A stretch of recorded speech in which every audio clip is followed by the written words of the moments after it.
जो 6 अध्याय पूरा किया। पिछले क्लास में हमने जो रोमियो 6 अध्याय तक हमने पूरा किया है। आज हमने शुरू हो रहे 7 अध्याय में।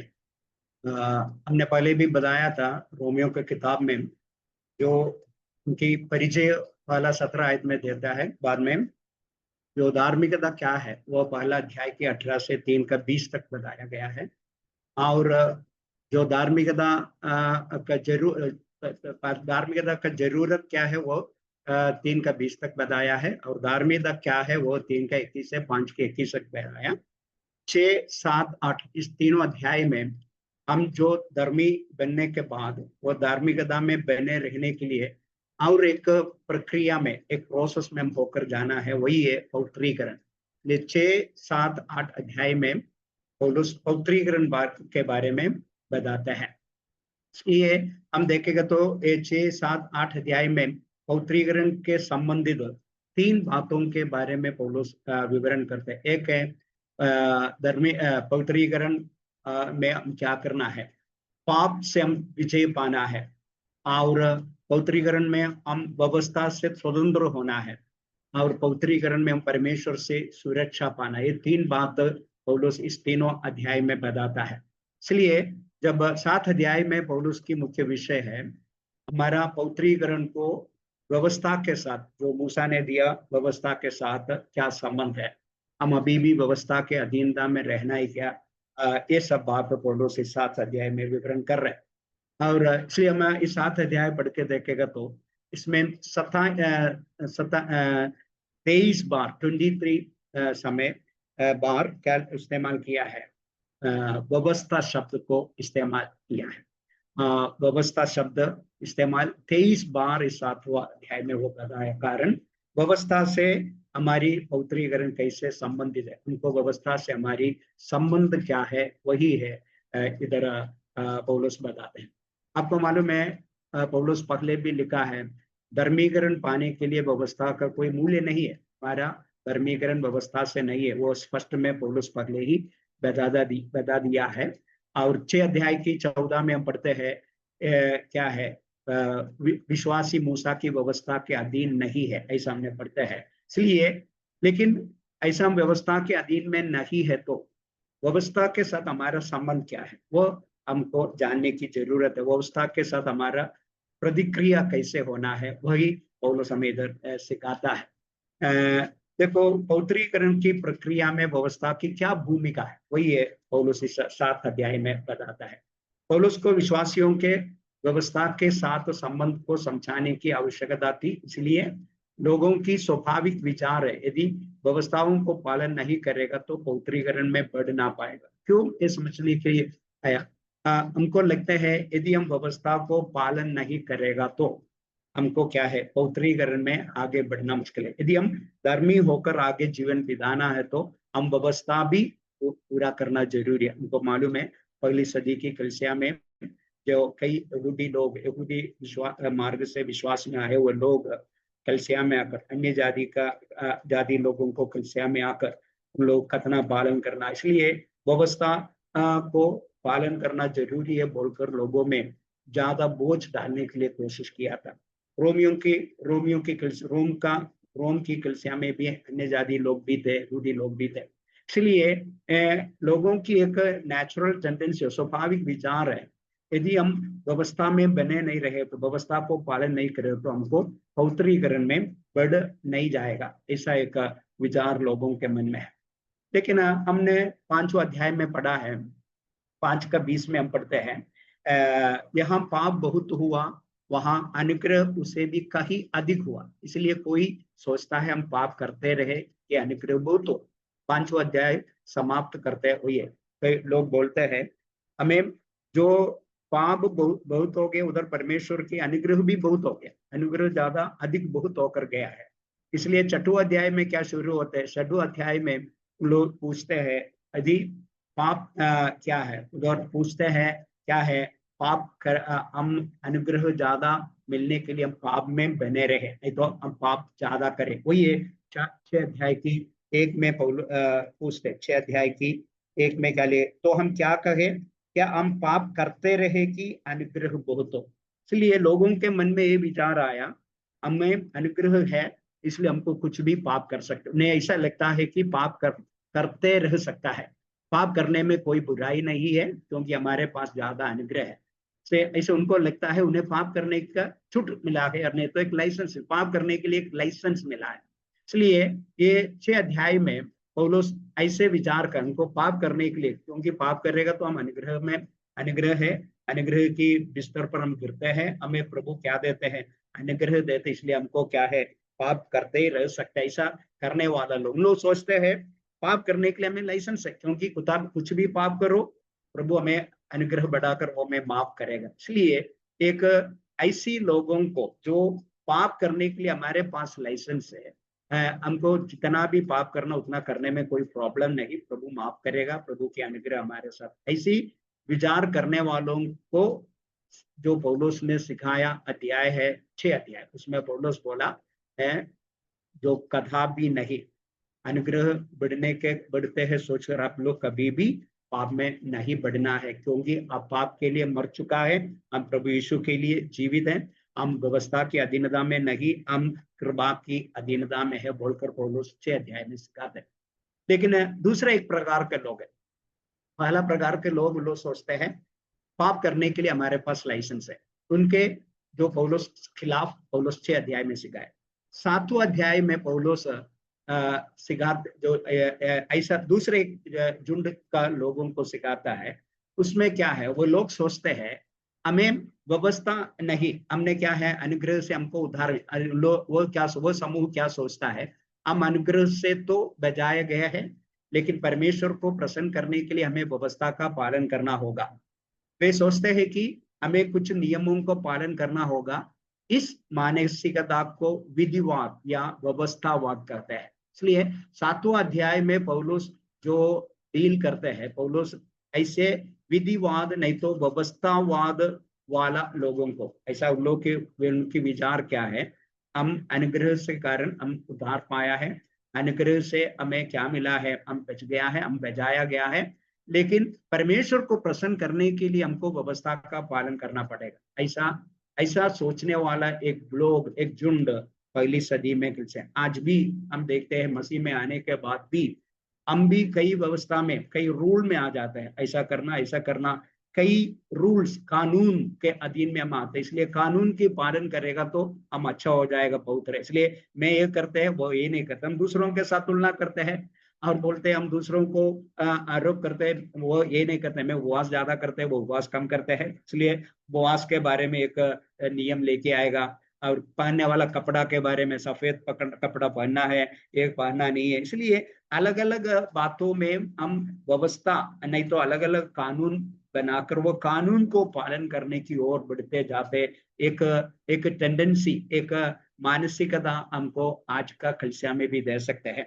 पहली सदी की कलीसिया में मूसा की व्यवस्था को पालन करने के लिए लोग सोचते थे वही करेगा तो ही पवित्रता मिलेगा सोचते थे, लेकिन आज के जमाने में हम देखें तो कलीसिया के इतिहास में लोग हर जमाने में लोग अलग अलग कानून को पालन करना जरूरी है बोलकर, जो परमेश्वर को वचन हमें क्या सिखाते उससे बढ़कर हम ऐसी कानून में हम ज्यादा जो प्रभाव देते हैं, ज्यादा क्या देते हैं, जोर देते हैं, इसलिए हम ऐसा ही जाते थे। आपको मालूम है जो इस्राएल के लोग, यहूदी लोग जो शब्द को पालन करने वाले लोग था, शब्द में कोई एक मरीज को लेकर डॉक्टर के पास जाएगा तो डॉक्टर को उसको पूरी रीति से मेडिसिन नहीं दे सकते थे, उनको खाली उनका जीवन को बचाने के लिए क्या करना है, जिंदा रखने के लिए कुछ दवाई दे सकते, लेकिन बाद में ज्यादा उससे उससे छोड़कर उसके बजाय और ज्यादा दवाई देने के लिए डॉक्टर अनुमति नहीं थे।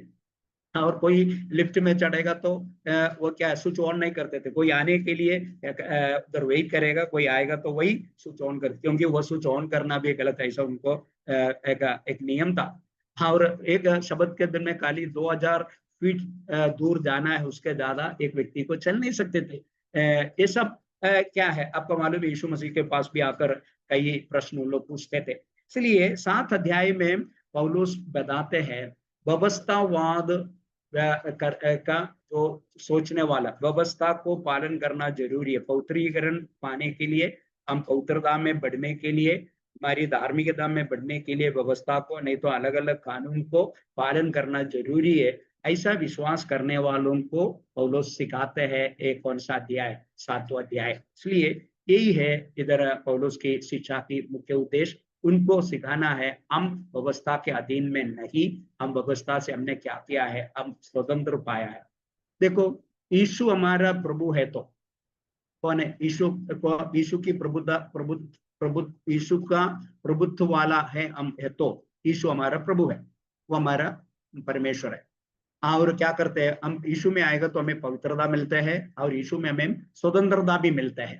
इसलिए परमेश्वर की आत्मा हमारे जीवन में क्या है? पवित्रता उत्पन्न करती है और स्वतंत्रता प्रदान करती है, हमें फ्रीडम देते हैं, हमको पवित्रता परमेश्वर की आत्मा में देते हैं। वही है जब हम यीशु में आएगा तो होते हैं।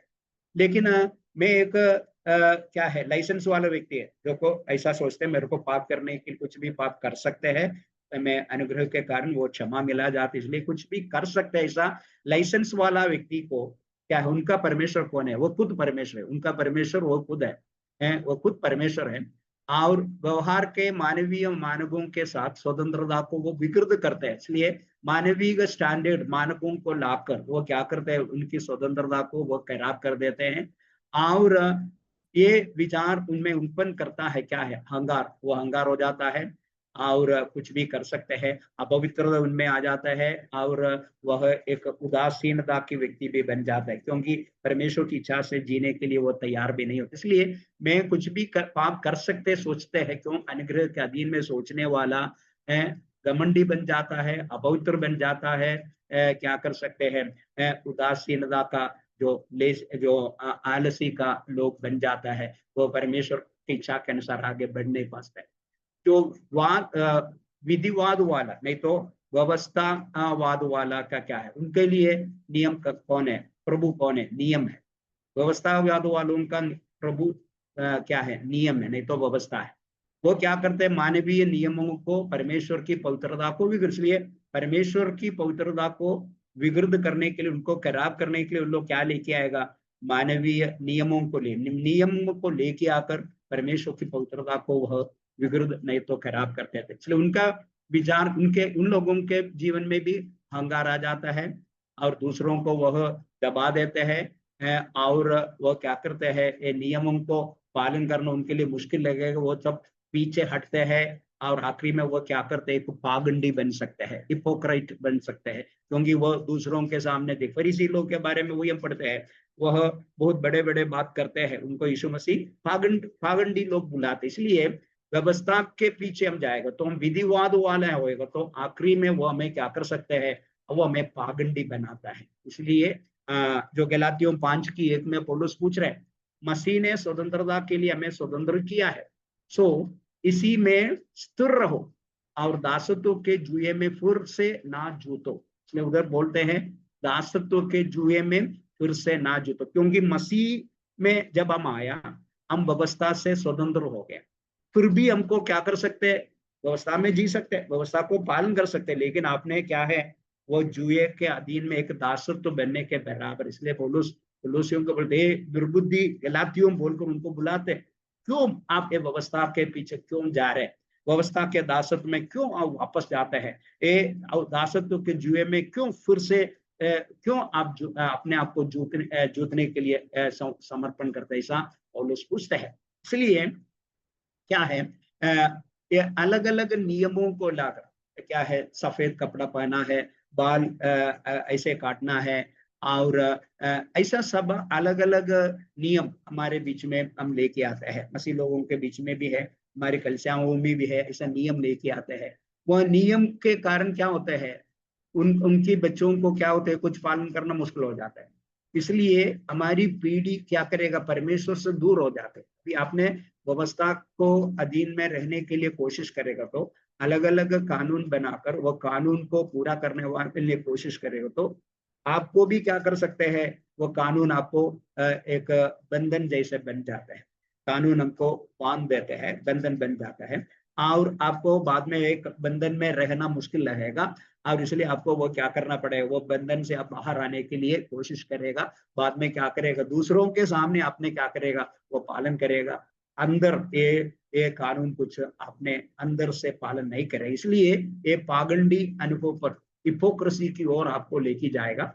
और इसके कारण क्या होता है, आपके बच्चे देखते हैं आप खाली बाहर दिखाने वाले व्यक्ति है, पागंडी मसीह ऐसा है, तो क्या करते हैं, आपका बच्चे ये मसीहत को प्यार नहीं करेगा, आपकी व्यवस्था को पालन नहीं करेगा, वो क्या होता है, वो परमेश्वर से दूर हो जाते। इसलिए हमेशा याद रखें, हमको ये लाइसेंस और विधिवाद के बीच में एक बैलेंस होना पड़ेगा। पाप में बने रहना, सोचकर कुछ भी पाप करना नहीं, हम क्या करना, पाप से दूर रहना है। और व्यवस्था को क्या है, व्यवस्था भी पूरा हमारे जीवन में व्यवस्था के ज्यादा जोर देकर हम प्रभु से दूर होना और पागंडी बनना भी सही नहीं है, पौलुस सिखाते हैं। इसलिए हम अभी 7वें अध्याय में पौलुस क्या सिखाता है, हम अभी विवरण ध्यान से देखेंगे। 7वें अध्याय की रूपरेखा हम देखेंगे, तो हमको 7वें अध्याय में 25 आयत है। 25 आयतों को हम 3 विभाग में विभाजन कर सकते हैं। पहला 1 से 6 आयत, उसमें पौलुस क्या बताता है, व्यवस्था का अधिकार, द लॉज अथॉरिटी बताता है, व्यवस्था का अधिकार के बारे में वह मनन कर रहे हैं, नहीं तो सिखाते हैं। दूसरा है 7वां अध्याय की 7 से 12 तक, व्यवस्था का काम नहीं तो व्यवस्था का कार्य, activity of law, laws activity, law का कार्य क्या है, लोग क्या करते हैं, क्या काम करते हैं, लोग का काम क्या है, कार्य क्या है, बताते हैं 7 से 12। और तीसरा भाग है 13 आयत से 25, उसमें पौलुस बताता है व्यवस्था की असमर्थता नहीं तो अशक्ति, अंग्रेजी में बोलेगा तो इनेबिलिटी ऑफ द लॉ, व्यवस्था की असमर्थता नहीं तो अशक्ति, व्यवस्था नहीं कर सकते कई बातें, वही है पौलुस कहाँ बताते हैं, तीसरे भाग में बताते हैं। इसलिए हम पहला भाग हम पहले पढ़ेंगे, जो पहला जो व्यवस्था की अथॉरिटी है, हमने 7वें अध्याय की पहला आयत पढ़े,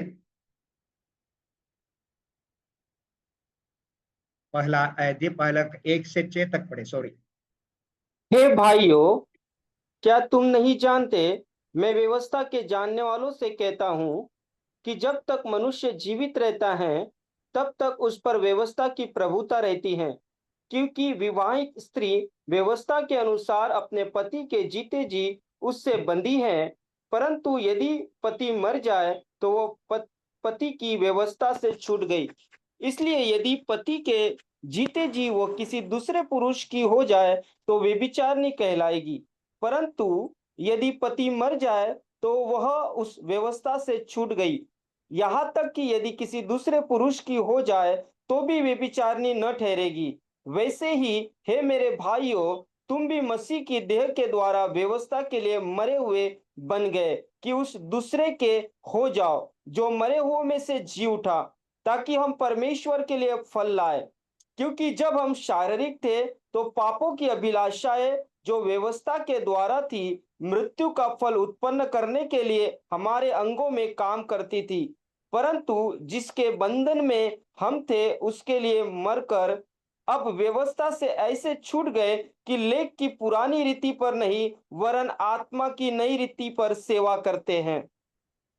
ओके, मैं प्रार्थना करें। प्यारे प्रभु जी, आपका वचन पवित्र है, जीवित है, हर एक दोधारी तलवार से भी तेज है, आत्मा और प्राण को अलग कर देते हैं, गाट गाट गुदगुदों का आर पार छेड़ते हैं, हमारी मन की भी जान और भावना को जांचते। प्रभु जी, हम जो वचन पढ़ते हैं वह हमारे जीवन में कार्य करने पाए, उनकी खूबियां हमारे बीच में प्रकट होने पाए। आपके पवित्र वचन से बातें करने के लिए मैं योग्य नहीं हूँ, फिर भी आपके दया और करुणाओं पर भरोसा रखकर आगे बढ़ने के लिए, आपका वाणी बनने के लिए मुझे भी समर्पण करते हैं करता, यीशु के पवित्र नाम में आमीन। हमने पहला अध्याय में क्या पढ़ा, पहला आयत में क्या पढ़ा, हे भाइयों, क्या तुम नहीं जानते, मैं व्यवस्था से जानने वाला से कहता हूं कि जब तक मनुष्य जीवित रहता है तब तक उस पर व्यवस्था की प्रभुता रहती है। व्यवस्था का प्रभुता नहीं तो व्यवस्था का अथॉरिटी, अधिकार के बारे में पौलुस इधर 6 आयतों में बताता है। और हम जब ये भाग पढ़ेगा तो पौलुस इधर जो लिखा हुआ, जो पौलुस किसी विशिष्ट कानून संहिता के बात नहीं कर रहा है, बल्कि एक ऐसे सिद्धांत की बात कर रहा है जो सभी कानूनों के लिए सत्य है। इसका अर्थ है का पौलुस खाली जो यहूदियों की व्यवस्था के बारे में, जो मूसा ने दिया व्यवस्था के बारे में नहीं, ये सब व्यवस्थाओं के बारे में भी जो इस्तेमाल कर सकते शब्द पौलुस इधर इस्तेमाल करते पहला आयत में। मतलब चाहे वो यूनानी का व्यवस्था हो, रोमन का लोगों का व्यवस्था हो, यहूदी का नहीं तो बाइबल संबंधी हो, कोई भी व्यवस्था हो, ये वही शब्द है। खाली मूसा ने दिया व्यवस्था को जो बताते शब्द से बढ़कर सब व्यवस्था के बारे में इस्तेमाल कर सकते एक पद परमेश्वर सॉरी पौलुस इधर बताते। इसलिए पौलुस कहते हैं मैं व्यवस्था के जानने वालों से कहता हूँ, क्योंकि ये लोग उधर जो रोम की कलिसिया में रोमी लोग हैं, अलग ग्रीक जो यूनानी लोग हैं, अन्य जाति के अलग अलग जाति के लोग हैं, इसलिए उन लोग सबको व्यवस्था के बारे में जानते हैं। उन लोग अलग अलग व्यवस्था के अधीन में रहने वाला लोग हैं। इसलिए पौलुस साथ के आगे लिखा है मैं इसलिए वो आगे कहते हैं जब तक मनुष्य जीवित रहता है तब तक उस पर व्यवस्था का प्रभुता रहती है। इसलिए पौलुस बोलते हैं जो जब तक उस पर एक व्यक्ति जीवित रहता है तब तक क्या होता है, उसको व्यवस्था का अधिकार होता है। जब मैं इंडिया हम सब भारतीय लोग हैं, हम भारतीय लोग हैं, जब हम इस भारत में जीते हैं तभी होते हैं। हम जब मर जाएगा तो ये भारत की कोई व्यवस्था हमारे ऊपर अधिकार नहीं रखने, नहीं तो प्रभुता नहीं कर सकते हैं। इसलिए व्यवस्था का अधिकार केवल जीवित लोगों पर ही है। वो बोल रहा है पौलुस वही बोल रहा है जब तक उस पर व्यवस्था की प्रभुता रहती है, जब हम जीवित रहते हैं। मरने के बाद क्या नहीं होते, व्यवस्था एक व्यक्ति में कुछ प्रभुता नहीं कर सकते हैं। इसलिए व्यवस्था अपने क्षेत्र दूसरी बात है जो व्यवस्था के लिए क्षेत्र होते हैं, मतलब भारत की व्यवस्था भारत में रहने वालों के लिए होते हैं, पाकिस्तान की व्यवस्था पाकिस्तान में रहने वालों। इसलिए व्यवस्था अपने क्षेत्र में रहने वालों के लिए रहने वालों को बांधते हैं, वो क्षेत्र के बाहर के लोगों को व्यवस्था क्या नहीं करते हैं, उनको बांधता नहीं, उनको वो पालन करना जरूरी नहीं है। और दूसरी बात है एक अपराधी का अपराध कितना भी गंभीर क्यों ना हो, उसकी मृत्यु के बाद उस पर मुकदमा नहीं चलाया जा सकता है और ना ही उसे सजा दी जा सकती है। इसलिए एक व्यक्ति बहुत बड़ा क्रिमिनल समझो, बहुत बड़ा अपराधी है, लेकिन वो मरने के बाद उनको कोई मुकदमा उनको ऊपर चला नहीं सकते हैं और उनको क्या है, उनको कोई भी सजा नहीं दे सकते। जब जीवित है तभी उनको क्या है, तभी एक व्यक्ति को क्या कर सकते हैं, व्यवस्था उनके जीवन में कंट्रोल कर सकते हैं। जब वो मर जाएगा तो वो व्यवस्था से स्वतंत्र होते, व्यवस्था से बाहर जाते हैं, व्यवस्था को उसके ऊपर कोई प्रभुता नहीं।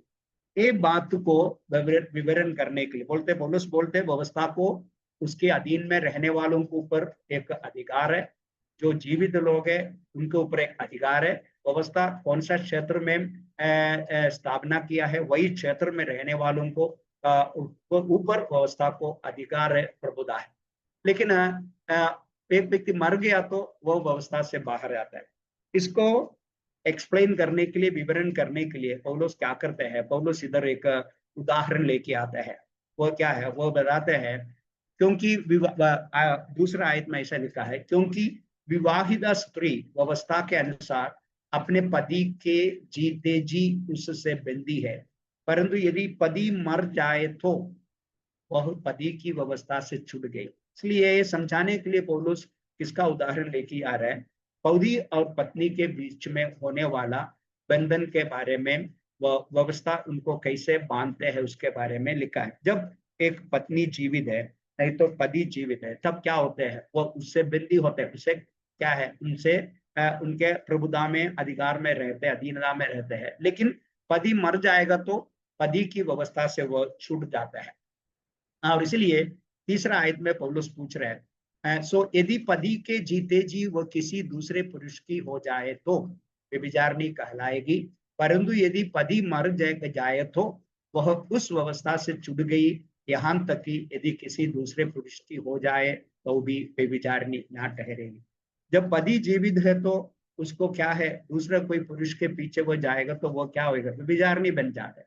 लेकिन पति मर जाएगा तो वही उनसे वो छूट जाते हैं, स्वतंत्र बन जाते, इसको दूसरा शादी कर सकते हैं, उसको व्यभिचारिणी नहीं बोल नहीं सकते, बुला नहीं सकते। वही पौलुस वही उदाहरण के साथ वही लेके, इसलिए पौलुस क्यों ये उदाहरण क्यों बताता है, इधर पौलुस ने क्या करते हैं, व्यवस्था को एक पत्नी को और उसके पति से बांधता है, जो ये बताकर व्यवस्था का जो हमारे साथ क्या संबंध है वो बताने के लिए पौलुस बताते हैं। इधर पत्नी क्या है, पत्नी विश्वासी को प्रतिनिधित्व करते हैं और पति व्यवस्था की प्रतिनिधित्व करते हैं। जो पत्नी, the wife represents law and the husband represents क्या है, जो sorry wife represents a believer and husband represents the law. पत्नी विश्वासी को दर्शाता है और व्यवस्था किसको दर्शाता है, पति को दर्शाता है। इसलिए ऐसा तुलना कर क्या है, पत्नी को हमारे साथ विश्वासी नहीं तो कलीसिया के साथ तुलना किया है और व्यवस्था को क्या है, जो पति के साथ तुलना कर पौलुस इधर उस बातों को विवरण कर रहा है। यदि किसी विवाहित महिला की पति मर जाता है तो वो पत्नी नहीं रह जाती, इसलिए वो पुनः विवाह करने के लिए स्वतंत्र है। वही पौलुस बोलते हैं, पति मर जाएगा तो उनको दोबारा दूसरा शादी करने में कोई गलती नहीं है, करने के लिए वो स्वतंत्र है। वो पहला पति के साथ वो उनका बंधन थे, उससे वो छूट गया है। इसलिए चौथा आयत में पौलुस और बोल रहे हैं, सो हे मेरे भाइयों, तुम भी मसीह की देह के द्वारा व्यवस्था के लिए मर हुए बन गए कि उस दूसरे को हो जाओ कि हम मरे हुओं में से जी उठा ताकि हम परमेश्वर के लिए फल लाए। इसलिए पौलुस बोलता है हम क्या है, हम मसीह के साथ मरा, मसीह के साथ जी उठा है। इसलिए हम पहले व्यवस्था के अनुसार जी रहे थे, व्यवस्था को छोड़कर जो हमने क्या किया है, मसीह की अधीनता में आया है। इसलिए मसीह की अधीनता में आएगा तो हम, मसीह की प्रभुता में आएगा तो हम दोनों की प्रभुता में रहना मुश्किल है। इसलिए हम मसीह की प्रभुता में आएगा तो हम क्या, हमारा स्टेटस क्या है, स्थिति क्या है, हम व्यवस्था के लिए मर चुका है, हम व्यवस्था के लिए मरा है।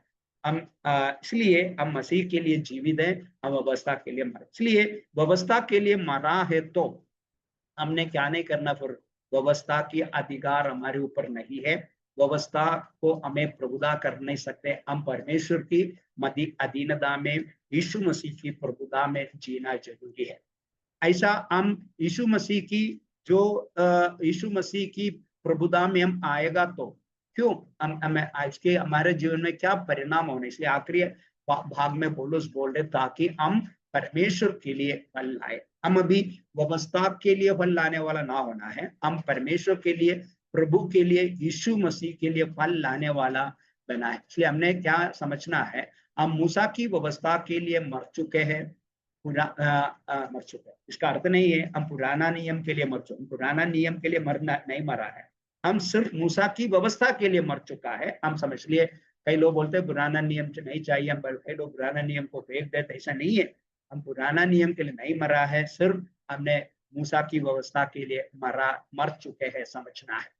इसलिए पुराना नियम के विश्वासियों और मूसा की व्यवस्था के बीच जो संबंध था वह अब मसीहियों के लिए नहीं है। इसलिए पुराना नियम के लोग, भक्त लोग और मूसा की व्यवस्था के साथ जो संबंध था, अभी वो संबंध जो हमारा मसीह लोगों में नहीं है। हम मसीह में आ गया, इसलिए मूसा और पुराने नियम के विश्वासियों के बीच में जो संबंध था हमारे बीच में वो नहीं है। हमारे संबंध किसके साथ है, मसीहियों के साथ, मसीह के साथ है, व्यवस्था के साथ नहीं है। हम मसीह के साथ जुड़ गए, रोमियो 6 अध्याय में पौलुस बोल रहे हम मसीह के साथ जुड़ गया, इसलिए अब हमें मूसा की व्यवस्था की आज्ञाओं के अनुसार जीने की जरूरत नहीं है। हम मसीह के साथ जुड़ गया है, मसीह की व्यवस्था में रहना हमारे लिए जरूरी है। इसलिए प्रत्येक विश्वासी ना केवल मसीह के साथ मरा बल्कि उससे साथ जी भी उठा है। पौलुस हम मसीह से साथ मरा खत्म हो गया ऐसा नहीं, हम मसीह के साथ नए जीवन के लिए, इसलिए लेकिन नए चाल चलन के लिए हम मसीह के साथ बाहर आए, जीवन। इसलिए हमारा जीवन में पुराना चाल चलन नहीं, नए चाल चलन के लिए हमने बाहर आया, ऐसा पौलुस 6 अध्याय में स्पष्ट में बताता है। कोलोसियम 2 का 20 में और 21 में पौलुस ऐसा कोलोसियम को लिखा है, तो आप लोग बाइबल खोल के पढ़ेगा तो पता चलता है। मैं आपके लिए पढ़ेंगे अभी।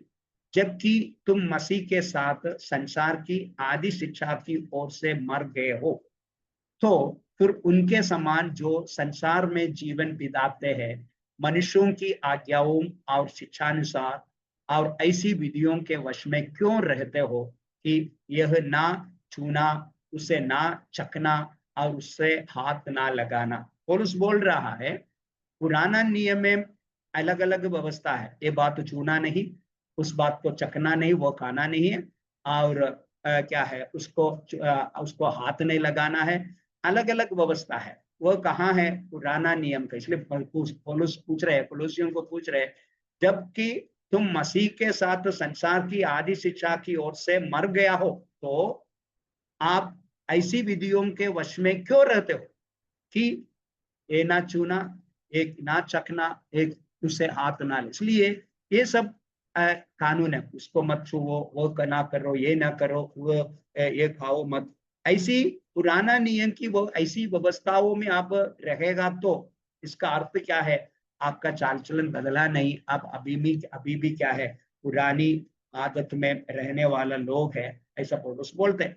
इसलिए व्यवस्था को हमारे ऊपर अभी क्या नहीं है, अधिकार नहीं है, अब वो हमें प्रभुता नहीं कर सकते। इसलिए हम व्यवस्था के अधीनता में, व्यवस्था जो बोलते कानून के अनुसार जीने के लिए हम जिम्मेदार नहीं, हमको जीने की जरूरत नहीं है। लेकिन हमने क्या करना है, हम नए जो बंधन में आ गया यीशु मसीह के साथ, असले नए बंधन में आने से हम क्या करना है, हम फल फल देने वाला बनना है। आपको मालूम है 5वें अध्याय में दो मुखिया के बारे में, जो पहला आदम अंतिम आदम के बारे में पौलुस कहते हैं 5वें अध्याय में। 6वें अध्याय में पौलुस दो स्वामी के बारे में कहते हैं, पाप और धार्मिकता, ये दो स्वामी के रूप में पौलुस 6वें अध्याय में गठन करते हैं। 7वें अध्याय में पौलुस दो पदी के बारे में, दो पदियों के बारे में कहते हैं। एक पदी व्यवस्था है, दूसरा मसीह यीशु है, इसलिए दो पदी है। इसलिए हमने व्यवस्था वाला पदी के अधीन में थे, जो मूसा की व्यवस्था के अधीन में रहने वाले लोग, वो मूसा वाला पदी, वो मूसा को व्यवस्था के अनुसार जीने वाला, वो व्यवस्था उनका पदी था। अभी वो पदी मर चुका, हमने यीशु मसीह हमारा पदी बन गया है, हम मसीह के अनुसार जीवन बिताना है। इसलिए क्या लिखा पौलुस और पूछ रहे हैं, बोल रहे सो ये मेरे भाइयों, तुम भी मसीह के देह के द्वारा व्यवस्था के लिए मरे हुए बन गए कि हम दूसरे के हो जाओ, जो मरे हुए में से जी उठा, ताकि हम परमेश्वर के लिए फल लाए। वही वो 4 आयत में लिखा है, हमने मसीह के देह के द्वारा व्यवस्था के लिए, मसीह के देह में हम जुड़ गया, इसलिए हम व्यवस्था के लिए मर चुका है। और इसलिए क्या है, हम दूसरे के ना हो जाओ, हम क्या करना है, मरे हुए से जी उठा समझकर परमेश्वर के लिए फल लाने वाला बनना है। और हमने फिलिपियों पहला अध्याय की 11 में और एक आयत हम पढ़ते हैं, ऐसा पढ़ते हैं उधर, और उस धार्मिकता के फल जो यीशु मसीह के द्वारा होते हैं भरपूर होते जाओ, जिससे परमेश्वर की महिमा और स्तुति होती है। और उस बोल रहे फिलिपियों को बोल रहे हैं, आप लोग क्या है, धार्मिकता का फल को क्या करना है, आपके जीवन में पाना है। वही धार्मिकता का फल में आप भरपूर होते जाना है। ऐसा भरपूर होते जाएगा तो परमेश्वर की महिमा और स्तुति आपके जीवन से होते हैं। आपको पता है गलातियों 2 अध्याय में क्या फल है हमारे जीवन में, जो होना फल, आत्मा का फल के बारे में हम गलातियों 2:3 में पढ़ते हैं। उधर लिखा है 2:23 में पढ़ते हैं। 22 में शारीरिक जो हमारी पुराना जीवन का फल क्या था, फ्रूट्स क्या था, और अभी पाप का फल क्या था, अभी आत्मा की फल के बारे में 23 में लिखा है, गलातियों 5:23। पर आत्मा का फल प्रेम, आनंद, मेल, धीरज, कृपा, भलाई, विश्वास, नम्रता और संयम है। ऐसे ऐसे कामों के विरोध भी कोई भी व्यवस्था नहीं। इसलिए आत्मा का फल हमारे जीवन में पुराना नियम की व्यवस्था नहीं, हमारे जीवन में होना फल क्या है, आत्मा का फल है। प्रेम होना है, आनंद, मेल, धीरज और कृपा, भलाई, विश्वास, नम्रता, संयम। इससे बढ़कर ऐसे कामों से विरोध कोई भी व्यवस्था नहीं। जब हम ये व्यवस्था पालन करेगा तो हम क्या है, पुराना नियम का व्यवस्था का उल्लंघन करने वाला नहीं, व्यवस्था को भी अधीन में, व्यवस्था के हम क्या करते हैं, व्यवस्था व्यवस्था जो पुराना नियम की व्यवस्था, यीशु मसीह 10 आज्ञा था, 10 आज्ञा को क्या कर दिया मसीह, नया नियम यीशु ने 2 आज्ञा में बदल दिया है। इसलिए नया नियम की व्यवस्था क्या है, तो तुम्हारा परमेश्वर को सारे शक्ति से, सारे मन से, सारी ताकत से क्या करे, प्रेम करो, और तो अपने पड़ोसियों को अपने जैसे प्रेम करो।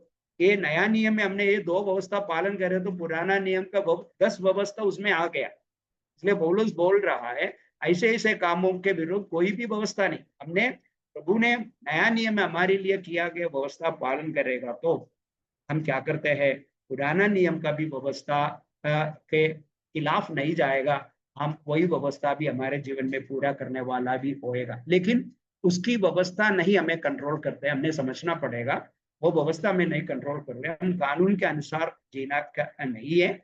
हमने क्या करना है, मसीह में वो व्यवस्था से प्रभु हमें स्वतंत्र किया है, इसलिए हम मसीह के अधीनता में, प्रभुता में जीने के लिए हम कोशिश करना है। और इसलिए पौलुस बोलते हैं इधर क्या है, वो फल को उत्पन्न करेगा, ऐसा उत्पन्न करता ऐसा नहीं है, हम फल पैदा करना, पैदा करने का शब्द नहीं इस्तेमाल कर ले, लेकिन फल देना है लिखा, मतलब ईश्वर हमें फल प्रदान करता है, हमारे निर्णयों पर आधारित नहीं। कई लोग क्या करते हैं, हम निर्णय लेगा, मैं आज से गुस्सा नहीं करेगा, मैं आज क्या करेगा, आज से मैं कोई लड़कियों को देखेगा नहीं है, ऐसा कम हम निर्णय लेगा, लेकिन निर्णय लेने से हमारा क्या नहीं होते, स्वभाव बदलते नहीं। उपवास का 3 दिन को उपवास करेगा गुस्सा से बाहर आने के लिए, उपवास करने के बाद छोटे बातों में और गुस्सा में आ जाएगा।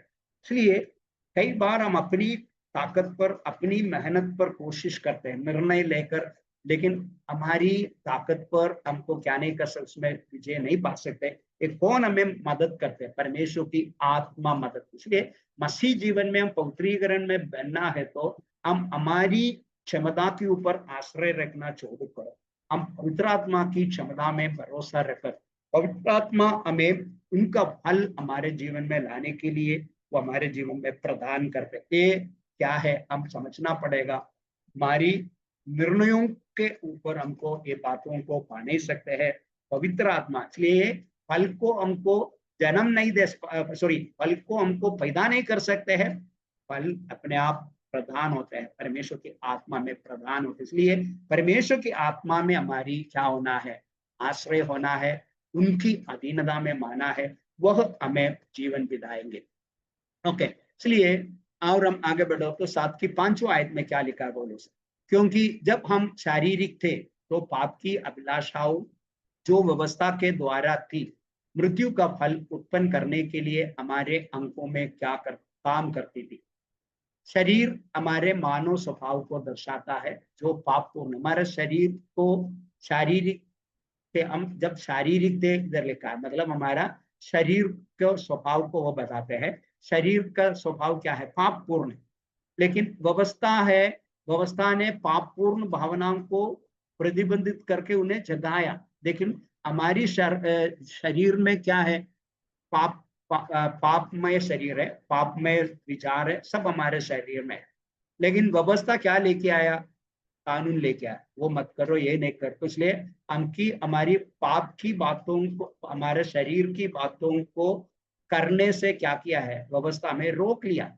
हमें रोक कर कर क्या करते हैं, तब हमको क्या करते हैं, वो रोक को तोड़ने के लिए हमारे मन में इच्छा लाते हैं। जब वही हमने वही पौलुस बताते हैं, व्यवस्था हमें क्या करते हैं, पाप के बारे में पहचान देते हैं, इसलिए हमने क्या करते हैं, व्यवस्था में हम क्या करते हैं, पाप ना करने के जगह पर पाप करने के लिए व्यवस्था में क्या करते हैं, हमें उत्साह देते हैं, हमें उसकी ओर हमें लेके जाते हुए हम, इसलिए व्यवस्था नहीं है तो हमको चोरी ना करो बोलो तो चोरी के बारे में आपको जानना होता है। इसलिए व्यवस्था हमें क्या है, कानून हमें पाप करने के लिए मौका हमारे जीवन में दे रहा है, ऐसा हम समझना है।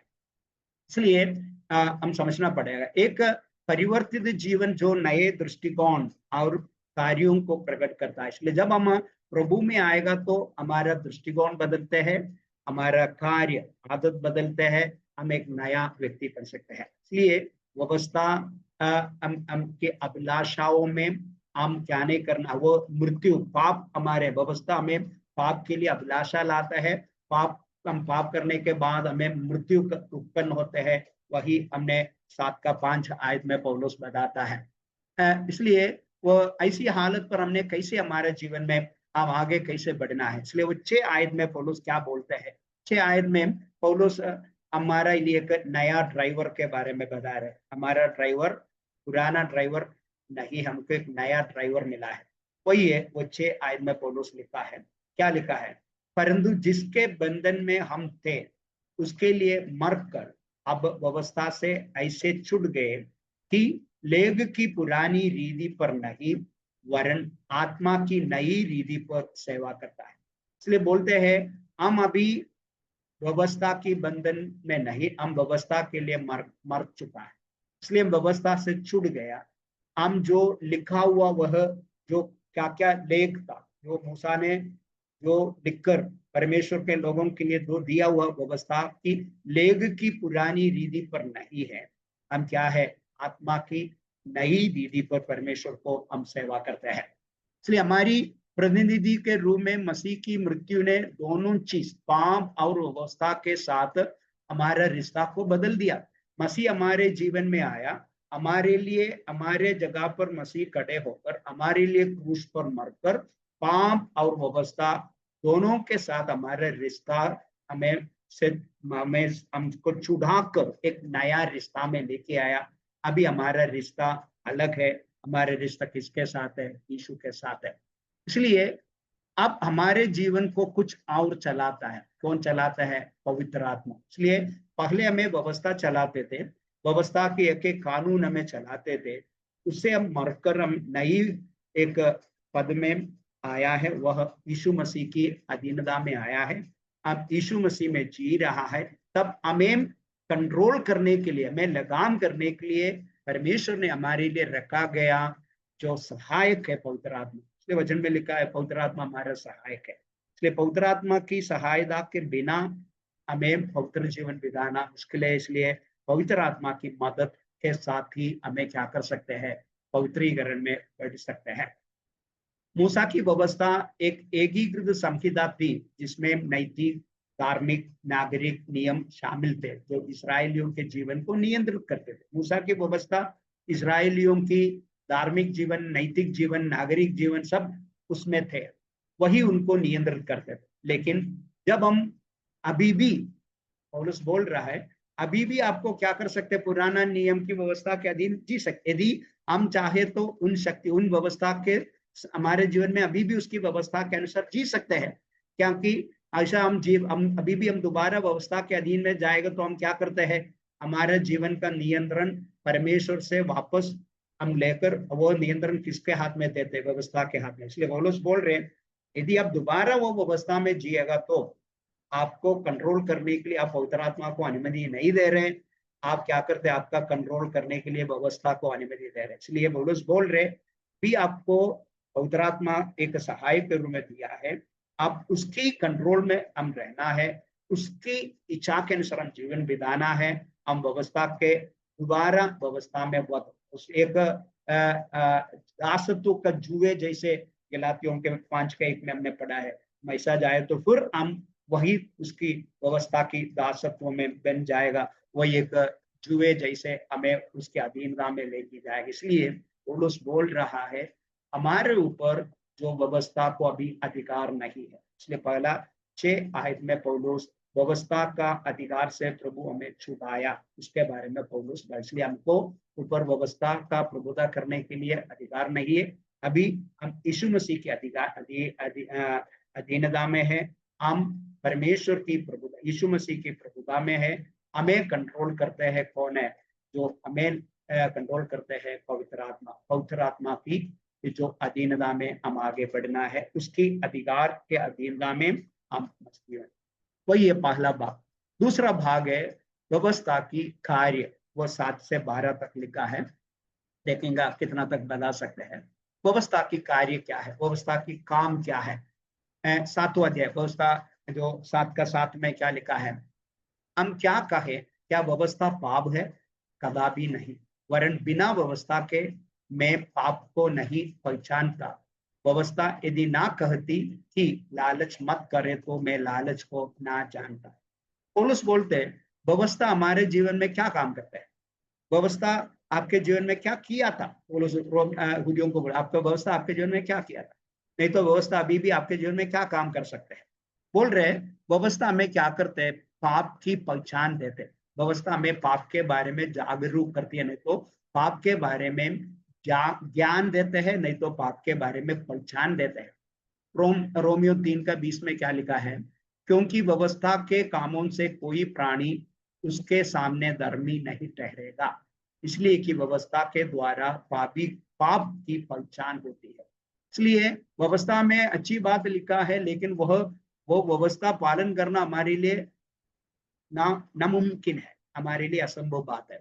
इसलिए क्या करते हैं, हमने व्यवस्था को पालन, इसलिए वचन में लिखा व्यवस्था से कोई भी धर्मी नहीं ठहरा, सब पापी। इसलिए व्यवस्था से कोई भी व्यक्ति को पाप बिना जीने में वो व्यवस्था मत, व्यवस्था हमको पाप की पहचान देते हैं, लेकिन पाप के ऊपर विजय पाने के लिए व्यवस्था कोई साधन हमारे सामने नहीं रखते हैं। व्यवस्था के ऊपर विजय देने के लिए व्यवस्था में मदद नहीं करते। व्यवस्था खाली बोलते हैं आप चोरी ना करो, चोरी के बारे में बताते हैं, व्यभिचार के बारे में बताते हैं, लालच के बारे में बताता है, हत्या करने के बारे में, लेकिन चोरी कैसे ना करे उसके लिए कोई मदद व्यवस्था नहीं। इसलिए पौलुस बोलते हैं व्यवस्था का एक काम है, वो हमें पाप के बारे में पहचान देते हैं।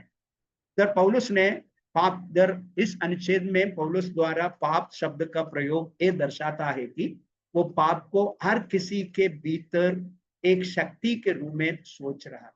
पौलुस इधर पाप हमारे भीतर रहने वाला एक शक्ति है।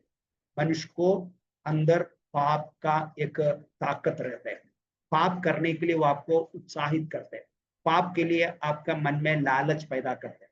पाप क्या है, उनका फल, उनका खुशी, उनसे क्या संतुष्टि मिले, सब चक्कर देखने के लिए पाप एक मनुष्य के अंदर में क्या करते हैं, एक ताकत के रूप में, हमारा एक एक मनुष्य की भीतर एक शक्ति के रूप में वो क्या करते हैं, काम करता है। ऐसा ही एक शक्ति के रूप में समझकर पौलुस इधर लिखता है। इसलिए पौलुस बोल रहे व्यवस्था, व्यवस्था के बारे में हम इधर देखें तो हमको और विवरण करें तो हमको ऐसा समझना पड़ेगा। व्यवस्था एक एक्सरे मशीन के समान है जो फ्रैक्चर को पता लगाती है। हमने एक्सरे में हम जाकर हमारे एक्सरे लेगा तो पता होता है हमारे पैर में, नहीं तो हाथ में फ्रैक्चर है क्या नहीं। इसलिए एक्सरे व्यवस्था ऐसे एक एक्सरे मशीन है, वो एक्सरे मशीन हमें क्या बताता है, कहाँ फ्रैक्चर है, कितना बड़ा है, छोटा है, फ्रैक्चर कहाँ, वो बताते हैं। ऐसा ही व्यवस्था हमें क्या बताता है, हमारी कमी कहाँ है, कहाँ टूटा है, कहाँ आपका गलत, आपका कहाँ गलती है आपका जीवन में, वही खाली आपका पाप के बारे में वो बताता है। वो एक एक्सरे मशीन है। लेकिन एक्सरे मशीन स्वयं खराब नहीं है, क्योंकि वो कुछ खराब बताते हैं, सिर्फ बताते हैं कहाँ फ्रैक्चर है। लेकिन एक्सरे मशीन क्या नहीं है, खराब नहीं है, लेकिन एक्सरे हमको क्या बताते हैं, कहाँ खराब है, कहाँ फ्रैक्चर है, वो बता। इसलिए व्यवस्था खुद क्या नहीं है, खराब नहीं है, लेकिन व्यवस्था हमें क्या का ज्ञान देते हैं, व्यवस्था पाप की ज्ञान देते हैं। इसलिए पौलुस इधर लालच के बारे में बोल रहे हैं। लालच शब्द का इस्तेमाल इसलिए करता है क्योंकि यह एक आंतरिक बात है। लालच हमारी मन के भीतर से, मन के अंदर से आते, भीतर से आते हैं। ये बाहर का आती है तो आपका हाथ से बाहर की बात है। लेकिन इधर पौलुस इधर जो बताते, जो उदाहरण क्या थे, लालच, इधर 7वें अध्याय में पौलुस 7वां आयत में पौलुस बताते हैं कि लालच मत करो तो लालच को ना जानता, ऐसा लिखा है। इसलिए लालच के उदाहरण क्यों, लालच हमारी भीतर से आने वाला एक बात है। इसलिए व्यवस्था तो क्रोध उपजाती है, और हमने रोमियो 4:15 में पढ़ते हैं, व्यवस्था तो क्रोध उपजाती है और जहां व्यवस्था नहीं वहां उसका टालना भी नहीं है। इसलिए व्यवस्था हमारे मन में जो है, शरीर में जो है पापमय ताकत को क्या करते हैं, हमको वो पाप को पहचान लेते हैं। इसलिए हमको क्या है, बाहर की पाप में हमारे अंदर है जो पाप में शक्ति बाहर प्रकट होते हैं, हम पाप में फंस जाता है। इसलिए व्यवस्था नहीं है तो फिर व्यवस्था तोड़ने की, टालने की कोई बात नहीं है। व्यवस्था नहीं है तो उल्लंघन भी नहीं है। इसलिए व्यवस्था में क्या करते हैं, उल्लंघन की ओर लेके जाता है। इसलिए जहां कानून है वहां कानून का उल्लंघन भी होता है। इसलिए कानून है इसलिए हम उल्लंघन करते हैं, कानून नहीं तो उल्लंघन नहीं होता है। और इसलिए याकूब उनकी किताब में 1 अध्याय की 23 में लिखा है, जो कोई व्यक्ति वचन को सुनने वाला हो और उस पर चलने वाला ना हो तो वह उस मनुष्य के समान है जो अपना स्वाभाविक मुंह दर्पण में देखता है।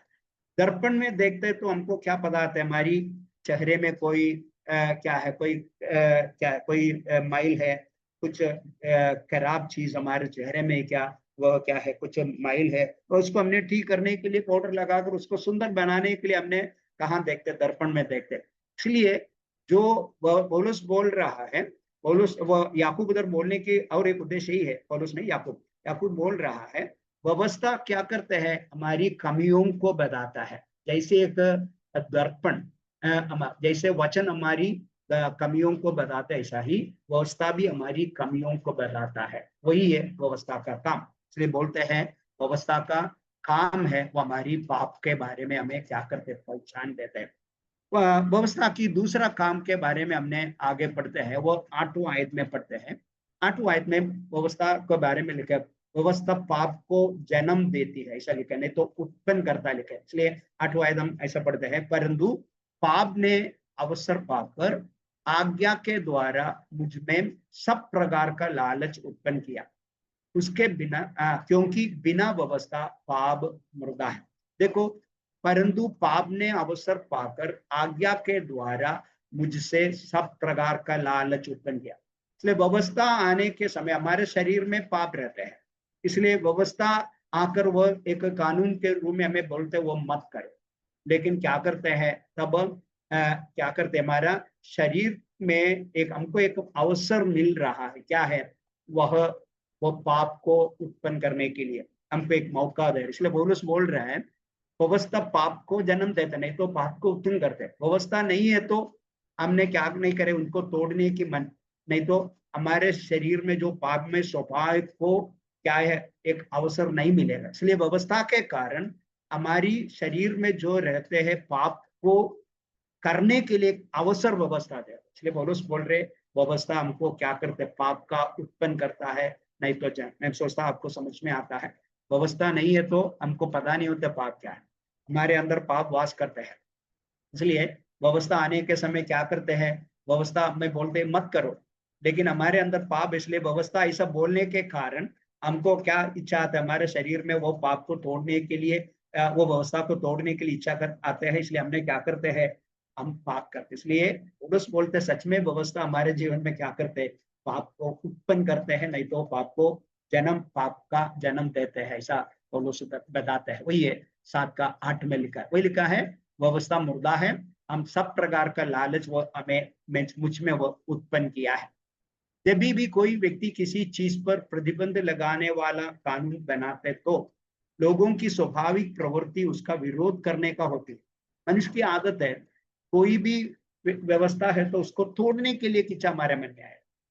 हाँ, ये मत खाओ बोले तो हमको खा के देखने के लिए चाहते हैं। व्यभिचार ना करने के लिए लिखा है, लेकिन कभी हमें मौका मिले तो हमको लगता है वो करके देखने उसका सुख क्या है। चोरी जो हमने चोरी का माल को ज्यादा टेस्ट हमको टेस्ट लगता है, हमको ज्यादा रुचिकर लगता है। ये सब हमने नीति वजन में पिछले क्लास में पढ़ा है। इसलिए कोई प्रतिबंध नहीं तो कोई रोक आएगा तो रोक को तोड़ने के लिए हमारे मन में क्या आता है, एक स्वाभाविक हमारे टेंडेंसी है, मानसिक जो स्वाभाविक प्रवृत्ति है हमारा मनुष्य के अंदर, ऐसे टेंडेंसी। स्पीड लिमिट रखेगा तो हमने 80 है तो 80 तक चल के क्या कभी कभी अच्छा रोड है तो वो को तोड़कर आगे जाएगा।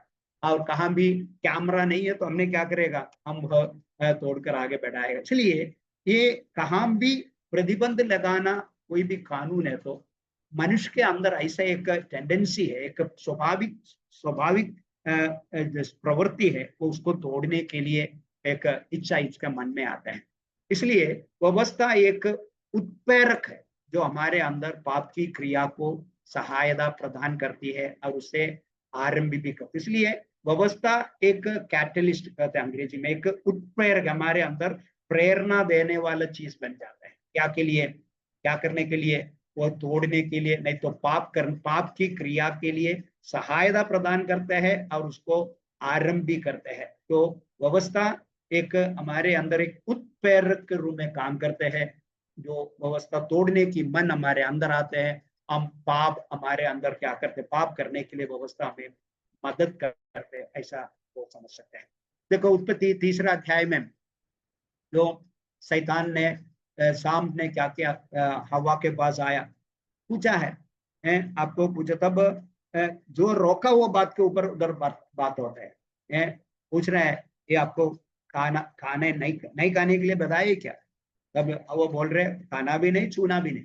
इसलिए जो टेम्पटेशन उनको प्रलोभन कौन सी बातों में दिया है, जो रोका हुआ बातों में दिया है। और भाई कई बात उनको कहा सकते थे और कोई और चीज उनको उसके ऊपर कुछ है।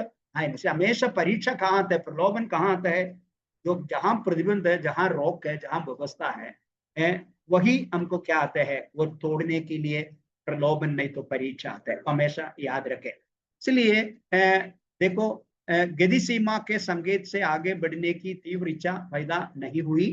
ये इच्छा तो पहले भी हमारे मन में क्या है, वो गति सीमा और स्पीड लिमिट रखा है, इसलिए हम तोड़ते हैं। हमारे मन में स्पीड को तोड़ने की इच्छा पहले भी है, वो मन की स्वभाव है।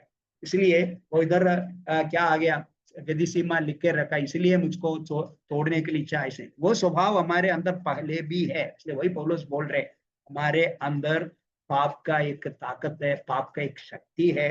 वो शक्ति को क्या जागते हैं, व्यवस्था जागते हैं, हमें पाप की ओर वो हमें लेके जाते हैं। इसलिए व्यवस्था हमें क्या करते हैं, पाप की जन्म देते हैं, ऐसा बताता है।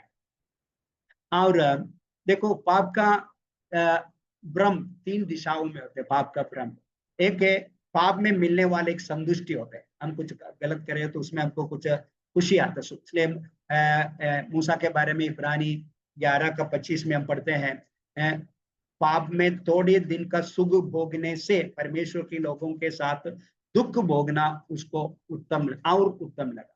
इसलिए पाप के बीच में सुख है, पाप के वो सुख थोड़ी समय के लिए होते हैं, वो टेम्पररी है, हमेशा के लिए। इसलिए पाप जो कुछ देते हैं, सब बीड़ी पिएगा तो थोड़ी समय के लिए होते हैं, व्यभिचार करे तो थोड़ी सी पाप, जो कुछ पाप है उनका संतुष्टि टेम्पररी है, थोड़े समय के लिए, थोड़े समय के लिए, थोड़े दिन के लिए। इसलिए वो मूसा के बारे में बोल रहे, मूसा को मिस्र की फरो बनकर जी सकता था, इसलिए उसे पाप में थोड़े दिन का सुख भोग सकते थे, लेकिन उससे बढ़कर परमेश्वर के लोगों के साथ दुख भोगना उनको और उत्तम लगा, ऐसा हमने। इसलिए पाप में क्या है, एक पाप करे तो उसको हमको मिलते एक संतुष्टि होते।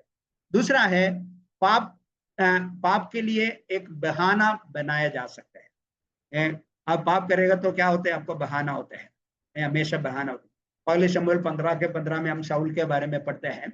शाऊल क्या करते हैं, शाऊल को परमेश्वर ने बोला अमालेकियों की याद में मीठा डालूंगे, मूसा को दिया आज्ञा है, इसलिए आपने क्या करना है, अमालेकियों की सारे क्या करना है, अमालेकियों की सारे जानवरों को, सारे लोगों को, कोई किसको भी जिंदा ना, सबको खत्म करना है। लेकिन शाऊल जाके क्या कर दिया है, बड़े बड़े मोटे अच्छे अच्छे भेड़ बकरियों को, गाय बैलों को पकड़ कर लाया। उसके अलावा राजा आगिश को जिंदा पकड़े, उसको भी मारा है। क्या किया है, ये क्या किया, वो ये सब करने के बाद वो जब सौमेल आए उसको क्या बोला, ये गाय बैलों को तेरे परमेश्वर यहोवा के लिए बलि करने के लिए छोड़ दिया गया है। वो बोलते हैं हमने इनको यहोवा के लिए बलि करने के लिए ले किया है। अच्छा, कितना अच्छा बहाना है। परमेश्वर की जो व्यवस्था को, परमेश्वर की जो हुक्म को वो ध्यान नहीं दिया, उसको तोड़ दिया।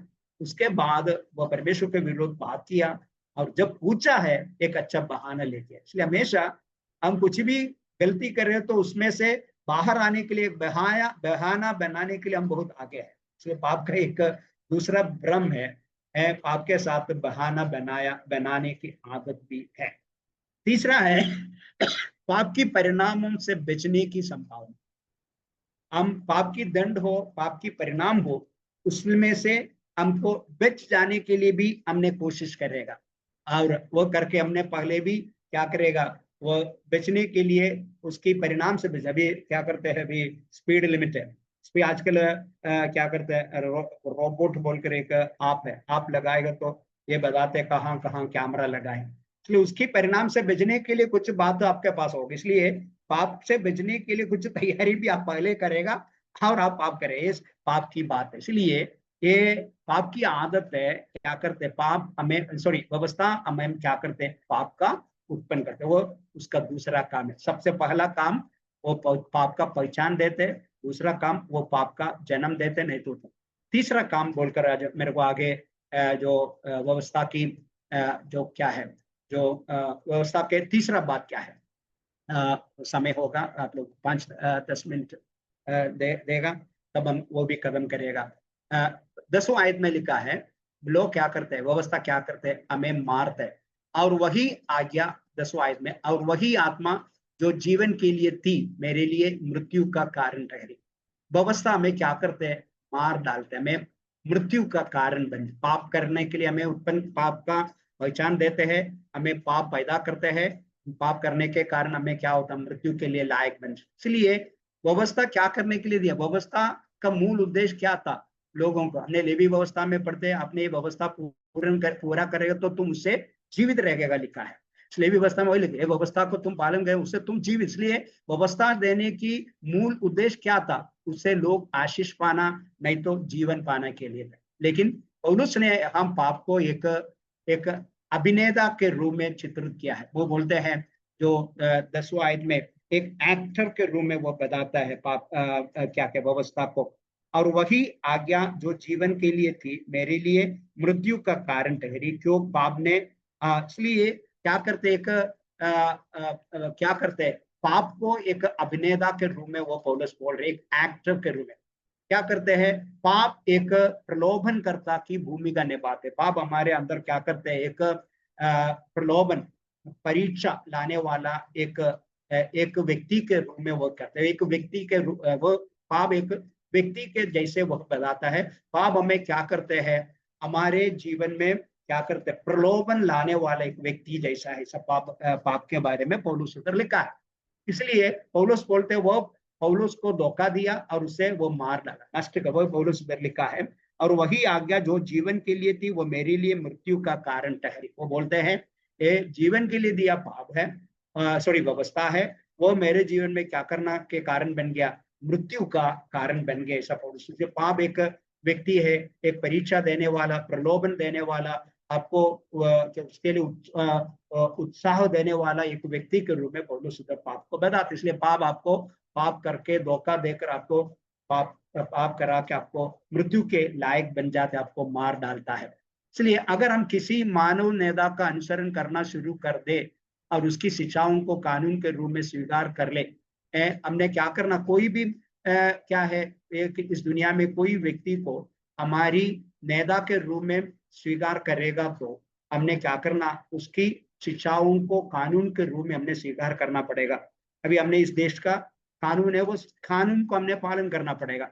इसलिए हम पाप को हमारी नेता बनेगा तो पाप की कानून के अधिकार कानून को हम पालन करना पड़ेगा। इसलिए विधि ये क्या करते हैं, सब जो विधिवाद हमने पहले बोला है, व्यवस्थावाद लोग क्या करते हैं, ये इनके जीवन में होता बात है, उनके जीवन में क्या व्यवस्था के पीछे जाने के कारण उनमें पाप पैदा होता है, मृत्यु पैदा होती है, इसलिए आध्यात्मिक विकास से वो नष्ट कर देते हैं। इसलिए व्यवस्थावाद, नहीं तो आप बोलते हैं व्यवस्था को मैं पालन करना जरूरी है बोलकर आप व्यवस्था करेगा तो व्यवस्था आपको क्या करते हैं, पाप का पहचान देते हैं, पाप को उत्पन्न करते हैं, अब पाप करके आपको क्या होता है, आप आत्मिक रीति से मर जाते। इसलिए आध्यात्मिक विकास, आत्म विकास आपको नष्ट, इसलिए व्यवस्था आपको मृत्यु की ओर लेकर जाएगा, व्यवस्था कभी भी आपको जीवन की ओर नहीं लेके जाएगा। वह जीवन देने के लिए बनाया गया है, लेकिन वह आपको जीवन देने के काम नहीं कर पाता है, वह आपको क्या करते हैं, मृत्यु की ओर लेकर जाते। इसलिए हमने क्या करते हैं, हम व्यवस्था पालन करें तो एक दूसरे को न्याय और निंदा करना शुरू करते हैं।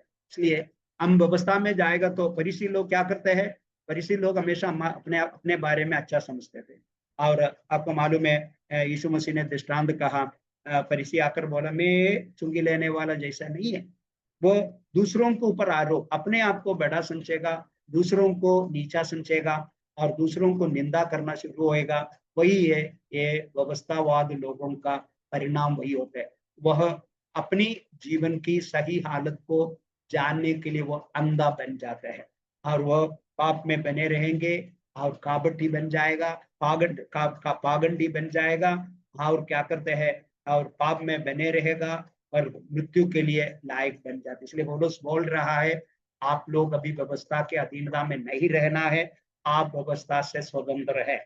आप मसीह की अधीनता में रहना है। मसीह, जब आप मसीह के अधीनता में आएगा तो आपको पवित्र आत्मा मिला है, और पवित्र आत्मा की क्या है, पवित्र आत्मा की अधीनता में आप उसकी सहायता से अब जीना है। इसलिए 12 आयत बोलकर मैं बंद करेगा। इसलिए व्यवस्था पवित्र है और आज्ञा भी ठीक और अच्छी है। पौलुस बोलते हैं, आपको व्यवस्था के बारे में पौलुस इतना बोला, खिलाफ बोला, लेकिन आपको ऐसा फीलिंग नहीं होना है व्यवस्था क्या है, अच्छा नहीं है। लेकिन पौलुस बोलते हैं व्यवस्था क्या है, पवित्र है, क्योंकि व्यवस्था पवित्र है, क्योंकि यह पवित्र परमेश्वर की ओर से आती है, पाप को खोजती है। इसलिए व्यवस्था परमेश्वर से आया है, पवित्र परमेश्वर ने दिया है, पाप क्या है वो बताते। इसलिए व्यवस्था उसमें खुद क्या नहीं है, अपवित्र नहीं है, व्यवस्था पवित्र है और यह धर्मी है। वो क्यों धर्मी है, ये धार्मिक है, क्योंकि ये लोगों पर उचित अपेक्षाएं रखता है, और क्योंकि ये पाप का निषेध करता है और उसकी निंदा करते हैं। व्यवस्था पाप को सपोर्ट नहीं करते हैं, व्यवस्था पाप क्या जो करते गलत सही नहीं बोलते हैं, वो पाप को निषेध करता है, पाप को क्या करते हैं, निंदा करते हैं। इसलिए व्यवस्था क्या है, धर्मी है, वो राइचस है, धर्मी है। और बोलते व्यवस्था अच्छा है, वो क्यों है, व्यवस्था क्या करते हैं, व्यवस्था का उद्देश्य क्या है, हमारे अंदर जीवन और आशीषें लाना व्यवस्था के उद्देश्य। इसलिए पौलुस बोलते हैं इसलिए व्यवस्था क्या है, अच्छा है। इसलिए व्यवस्था अपने आप में क्या है, पवित्र है, अपने आप में वो धार्मिक है, अपने आप में वह अच्छा है, क्योंकि वह परमेश्वर से आया है, पाप का खोजती है, वह क्या करते हैं, पाप को निषेध करता है, पाप को निंदा करता है। वह क्या करते हैं, वो पूरा कर रहे हैं तो आपको जीवन मिलेगा, आशीष मिले। इसलिए पौलुस ये बोलकर इस भाग को समाप्त करते हैं, व्यवस्था अच्छा है, लेकिन उसकी